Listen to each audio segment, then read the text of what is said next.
जय हिंद एवरीवन। आज हम आपको बताते हैं, ट्रेन में बैठे हुए तो मज़ा नहीं आ रहा था तो मैं सोचा फिजिक्स रिलेट कर देता हूँ। देखो, जैसे में रिलेटिव मोशन पहले क्या होता है जनरल रिलेटिव मोशन यही होता है कि जब आप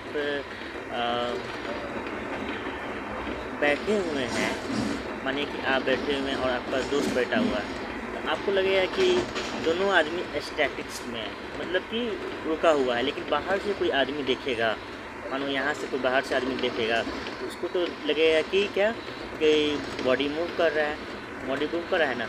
उसी को आप बोलते हैं रिलेटिव मोशन। मोशन एब्सोल्यूट नहीं होता है। बहुत बढ़िया, आपने जान गया कि रिलेटिव मोशन क्या होता है। ठीक है, अब हम समझते हैं रिलेटिव मोशन में। देखिए, इसमें क्या होता है, एक चीज़ और एग्जांपल के थ्रू समझते हैं। यहाँ पे देखिए, पास की चीज़ आपको बहुत ही फास्ट मूव कर रही है ना। देखो, पास की चीज़ यहाँ पे आपको, पास की चीज़ जितनी भी है वो फास्ट मूव कर रही है, लेकिन दूर की चीज़ जो है आपको मतलब स्लो नज़र आ रही है। जहाँ पे है वहीं पे है, आप फील करोगे ट्रेन में जब बैठ के, तो वो भी रिलेटिव मोशन का ही एग्जाम्पल में आ जाएगा। बहुत बढ़िया। मान लो कि ट्रेन जितनी स्पीड से चलती है, हवा भी उतनी ही स्पीड से आपको इंक्रीज़ करता है। क्यों? क्योंकि इसमें रिलेटिव वेलोसिटी इंक्रीज कर जाती है। बहुत बढ़िया।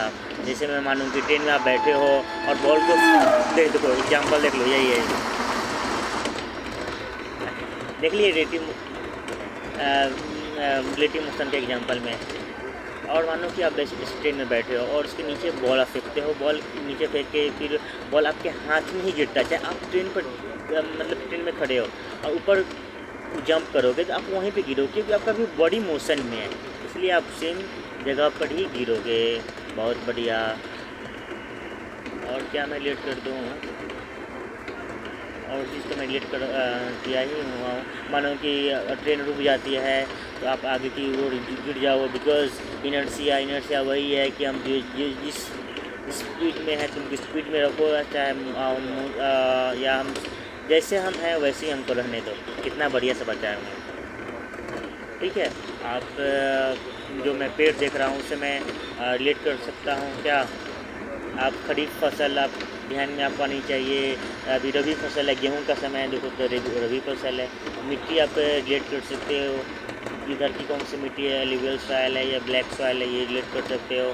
कौन किस में रिच है। पढ़ाई का मतलब यही होता है, नहीं होता कि बुक खोल कर ये ओपन कर ले। अगर आपके माइंड में मैं जो पॉइंट बोल रहा हूँ, एलुवियल सॉइल ब्लैक सॉइल, ये आपका माइंड में आ रहा है और पॉइंट ये याद है, मतलब आपकी पढ़ाई अच्छी है। नहीं याद है मतलब आपको रिविजन करने की नीड है। बहुत बढ़िया। सन से आपको देखो, सन महाराज से आप देख सकते हैं, रिलेट कर सकते हैं। न्यूक्लियर फ्यूजन, हाइड्रोजन और हीलियम होनी चाहिए। पेड़ से कॉलन काइमा, टिश्यू में आप रिलेट कर सकते हैं क्योंकि पेड़ लचीला होता है। बहुत कुछ रिलेट करने का यार, ऐसे ही तो रिलेट किया जाता है, ऐसे ही तो पढ़ाई का मज़ा लिया जाता है। किताब बुक खोल कर थोड़ी है कि आप बोरिंग फील होगा, ऐसे पढ़ोगे तो इंटरेस्ट भी आएगा। देखो, दैट्स इट। जय हिंद।